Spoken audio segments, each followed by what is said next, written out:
Welcome to another Unwinding with Fiber and Fabric and Tour de Fleece 2025. I'm joined today, once again, by my son, and we currently have Kitty Putty joining us, and underneath the camera is her brother Ting, and he may or may not join us. If you watched yesterday's video, you will see him at the end. We took a picture. He sat in the chair just off to the side, sleeping through the whole entirety of the video recording, and that seems to be where he's going for the moment. So welcome. As I said, we are going to be doing a little bit of just spinning today. There are people who've asked what my son's name is and why I just refer to him as my son. For those of you who have followed me, you may have noticed I've never actually said my name. I've never named my kids. It's just something that that I kind of unintentionally fell into. And the truth is, it does allow them a tiny bit of anonymity, which I think they prefer. My kids, that is, my husband as well. So today, before I start spinning, you might notice a huge amount of yellow here. I am going to be preparing another spin for Tour de Fleece. I always like to spin a yellow. And this time I'm doing a combination of some merino that has been dyed, and this is mohair, lamb mohair, that is just really wonderful. I have blended that in one of the brown spins that I'm doing, the natural undyed spins that I'm doing. But I decided I would go ahead and combine those for a pop of yellow probably next week. But I'm going to be, well, actually, maybe even this week. I'm going to be carding these today after I get my spinning in. And I may actually spin this tomorrow depending on how the carding goes. I also have just a tiny bit of purple back here. This is the mohair as well. I'm going to blend that with another section of merino that I have. So who knows what I'll be spinning. Maybe I'll do some purple tomorrow. Maybe I'll do some yellow. But both of those will probably get spun during Tour de Fleece. But for today, what I'm spinning is the first half of an 82-ounce prep of CVM blended with Angora. It is some of the Angora bunny that my daughter used to raise, blended with some brown CVM. It's the beginning of what I call my brown spin. I have a lot of natural undyed brown fibers that I'm going to be spinning. This is the first batch. This is carded into roll-logs, and I've already started spinning a little bit of it, and it is spinning really well in the long draw. Very fine, but spinning quite well. My son is continuing with his study, spinning some Romney that has been combed, that he combed. And yesterday he asked the question about worsted versus woolen. He had already spun in the earlier videos. He had already spun up some woolen prep, some carded Romney. Oh, we have a little bit of cat hissing as they are trying to decide who gets the best bed. Hopefully it won't turn into some hair flying, fluff flying, because now we even have a third cat moving their way over to investigate. This could be an exciting video. Oh, no, it looks like the younger cats are deferring to the mighty Ting. Yes. Deference to the old man in the room. The younger cats have given way. So as I was saying, yesterday, my son asked me the question about if what he was spinning was worsted. And as we were getting ready to spin today, he made a really interesting comment. Yeah, so I've been spinning for a while with a bit of a break, but this is the first time I've actually been able to really see and feel the difference between a worsted and woolen product. I know she's explained it to me when I was, first learning, but yeah, I never truly understood because I don't think I actually worked from a top before. I'd only worked from roll-ons. So yeah, it's been really cool. And definitely working from a combed top, you're going to feel the difference, and especially with, in this case, where he's spinning this Romney.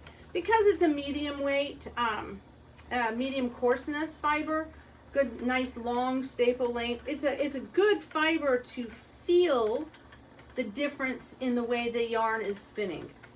Sometimes, because we get in the habit of always wanting to have the really super fine merinos and, in my case, CVM, sometimes we limit our ability to feel with our fingers what the fiber's doing.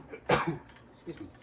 When you spin a coarser fiber, when you spin, in this case, and I would say definitely a mid-range fiber, you can really compare both the carded and combed variations of prep, because you're working with a fiber that works well with both of them. If you go with a really long wool and you card it, a lot of times if it's really long lengths of lock, a lot of people will, if they want to card it, cut it into shorter lengths so it cards better. But really long wool benefits from being combed and being spun worsted.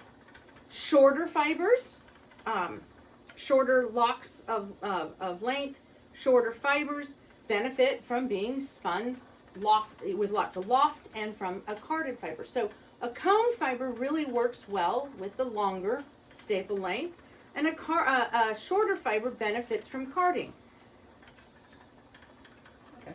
And when you get a fiber that's in the middle, like this Romney, and you prepare it in the combed version and the carded version, you're going to feel it with your fingers. It's not now just about understanding what you're doing, but you're feeling the difference in how the fiber feels as the twist goes into it and how it goes past your fingers and how it looks on the bobbin. Oh yeah. And once you ply it, you're going to see a difference in the yarn, and you're going to see probably a difference in the way that the knitted result. Now, for spinners, I really recommend you trying it like he is doing a little study. However, I know that a lot of people have limited resources and may not have all the equipment. Okay? You can find books like, and I'm going to, I never can pronounce it properly. For some reason, all the extra letters really throw me off. But I didn't bring it here, but I can show a picture because I have a picture. I'll show a picture here. It's called like architecture, yarnitecture. Okay. Okay. Oh yes. The yes, green one that I was yes. showing you. In that book, the author, the spinner, she shows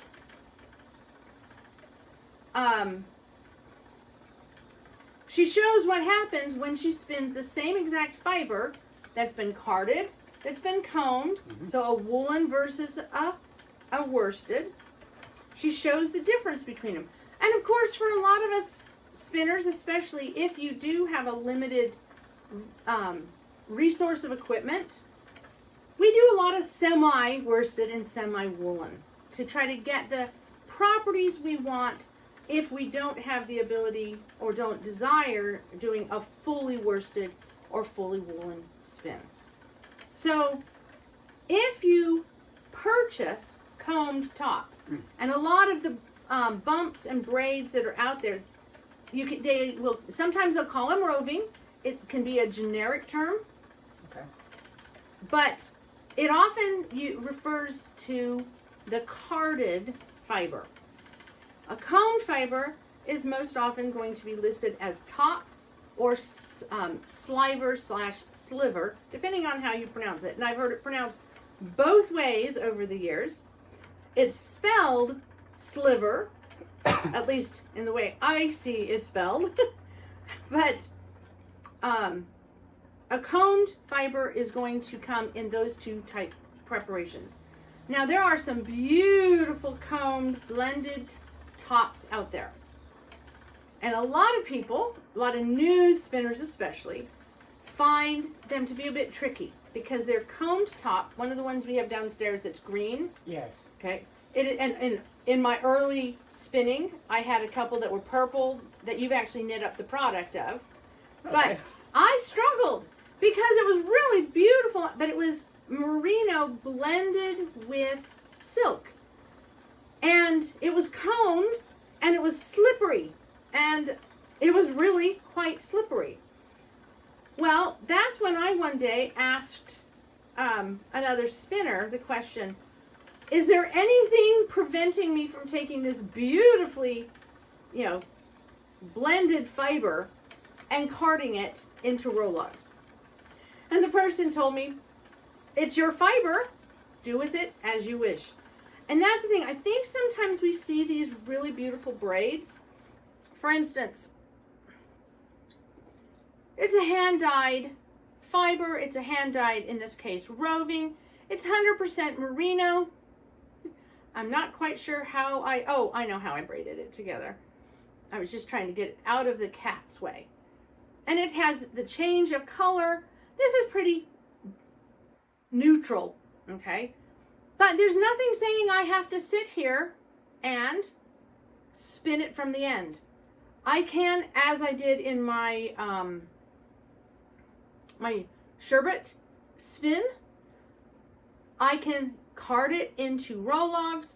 I can open it up into fluff. I can strip pieces off of it. It's up to me to decide how I want to spin it. So there's nothing wrong with finding a beautiful prep of fiber and saying, well, I love the color. I love the fiber content. It really appeals to me. Letting the airplane go over in case it's drowning out the voices in the wheel. There's nothing wrong with saying, oh, I love this fiber. It really appeals to me. But I don't particularly want a worsted or semi-worsted product. I want it lofty and fluffy. So take the fiber and card it and then spin it in a more woolen fashion. There's nothing wrong with that. But I do think, and I was really thrilled when he mentioned to me this morning that he could now understand, he now understood what this terminology meant because he had compared it at the spinning wheel. And you can feel it, feel the texture. Even in the single, you can feel the difference as it goes through. And I have to say, what you're doing, your single is looking really good. It should make a very good finished yarn. Should I'm not going to, but would it have been better, since I'm planning to do a 3-ply, to be a little bit on the thinner side, or? Yes, you could, but here's the thing. There's nothing wrong with having a thicker, because worsted weight is a thicker U.S. name. It's in the United States. It is a worsted spin, but worsted weight is a thicker product. Now, as I said yesterday, I prefer to make my yarns thicker by having more plies rather than just spinning thicker singles. But what you're doing right now is you're spinning that single in the way it feels comfortable. Yeah. And that's the other thing that I suggest. Spin the fiber in a way that it feels comfortable. And while we've been discussing this, oh my goodness, I'm thinking if I squint, we've almost made it, yes, to the 15-minute mark. So I don't think we'll be cutting away to music in this video. I did want to say I am spinning again in a woolen prep long drop. But you may notice, and I know the wheel's kind of in the way, I haven't had my hands moving that far apart. Nope. I am still spinning in a woolen fashion, letting the twist go through my fingers and having it pull as I draft. But the reason my hands are staying closer together is because, and we have Whimsy coming to serenade us. The reason that I am doing my hands a little bit closer together on this is because some of my Angora isn't the longest of length. And when I get a fluffy bit like this, I really, in this case, want to control it just a little bit so I am reducing the number of fluffy bits. Because in this case, the fluffy bits are almost entirely the Angora, not the CVM. And so I'm making sure not to over twist, not to get too much twist, not to take out too much of the air. And yes, we are definitely being serenaded by Whimsy. Hi, Whimsy. Come on. No. There she comes. She might come back over and see us again. Nope, she's going to come into the room, but she's not going to come in front of the camera. She's like, I know you're trying to get my attention now, and now I'm going to ignore you. Our cats really don't like it when we move the furniture. They find it really interesting when we move their cat toys and such, because then they'll start playing with them again. But they get a little anxious when we start moving the furniture around, and the spinning wheels are furniture to them. And so the fact that we keep changing the layout and changing where everything is, it does have them a little more active and engaged. And that's probably the reason why every time I try to make a video, my cats go crazy and give me lots of fits. So as I was saying, I am doing a long draw technique. I'm just not doing a widely spread hands like I've been doing with my my previous spin, the rainbow sherbet. It is still a long draw. I'm still spinning a woolen prep with the hope of having a nice fluffy but fine CVM Angora yarn when I'm done. Because I have moved into spinning finer yarns, it's going to take me a little bit longer to finish the spin. So I have no idea what I'll be spinning tomorrow. I may still be spinning this. I may be spinning some yellow. Who knows? I may move right into purple. I have no idea. But that's one of the wonderful things about doing, for me, Tour de Fleece and having multiple wheels is I can bounce back and forth depending on how I'm feeling each day. Oh, and that is one last thing I wanted to mention about the wheel. I am using my Minstrel today, and I debated whether I wanted to use the Minstrel or if I wanted to use my Symphony. I knew that this fiber would want to be spun skinny, very thin, okay? And normally, when I want to do something like that, in order to maximize my spinning, minimize my treadling, I'll use my Symphony. However, I decided I wanted to use this wheel today, and so I configured this so that the ratio is the same ratio as what I've been spinning on my Symphony. Early on, I think even before I started doing these videos, I sat down and took all the ratios for all three of my wheels, and I put them on a cheat sheet card, and I was going to bring it and I forgot to bring it, so I'll show a picture here so you can see it. I put together a cheat sheet of all of my wheels and the ratios that they had for me to use. My brain does not hold on to that data very well. I understand it. I don't like to try to explain it because, again, while I can understand it, it is not something I like to dwell on very often. But in this case, I wanted to have the same feel on my Minstrel today that I normally have my Symphony set for. I like to dial in my Symphony. I don't like to change it around at all. I know that I can spin a very specific type of spin. When I was doing the, oh yeah, I have brought this. When I was doing my rainbow here, which is now really more of an orange sherbet, I did aim at having a bit loftier, little bit larger single, so that when I did the 3-ply, I could have, in this case, I got a sport weight. I was kind of aiming for a DK, and I'm off by just a little bit. It's a little bit thinner than a DK, but it's pretty close. It had 13 wraps per inch, and I would have needed to only have 11. So it's pretty close. And so while I worked hard to keep this a little bit larger, not getting into the weeds of doing a very fine spin, my symphony was working quite well.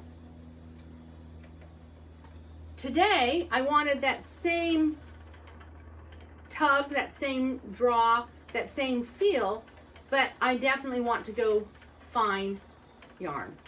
So I dialed in the ratios to have it as close, in this case very close to the same, and that's what I'm spinning.